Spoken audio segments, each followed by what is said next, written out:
ছাপাখানার মাধ্যমে বিভিন্ন ভাষায় বিভিন্ন দেশে গুরুত্বপূর্ণ বইগুলো অনুবাদ হলো, বিভিন্ন ভাষায় ছাপানো হলো। কিন্তু এই বইগুলোকে সংরক্ষণ করার জন্য বইকে বাঁধাই করা অত্যন্ত গুরুত্বপূর্ণ একটি চিন্তা ভাবনার বিষয় হয়ে দাঁড়ালো।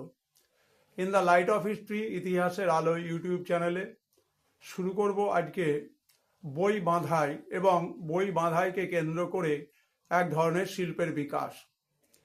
আরবের হাত ধরে বা আরবের দেশগুলোতে কাগজ শিল্প এবং বিভিন্ন পুস্তিকা ছাপানোর পর সেগুলোকে বাঁধাই করার প্রয়োজন ছিল, কারণ বাঁধাই করা বইগুলো একদিকে যেমন ওজনে হালকা হতো, তেমনি দেখতে সুন্দর হতো।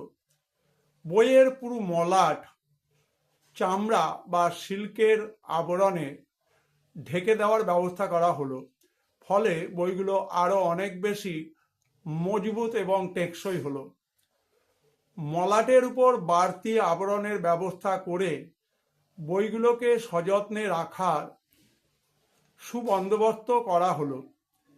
দ্বাদশ শতকের মাঝামাঝি সময় থেকে আরবের প্রতিবেশী ভৌগোলিক দেশ মরক্কো, সেখানে মারাকেচ বলে একটি শহর, মরক্কোর মারাকেচ বলে একটি শহর, সেখানে একটি গোটা রাস্তা বইয়ের দোকানে ভরে গেল। সেই রাস্তায় বইয়ের সংখ্যা অনেক বেশি ছিল, কিন্তু বইয়ের দোকানের সংখ্যা ছিল 100টি এবং তার বেশি।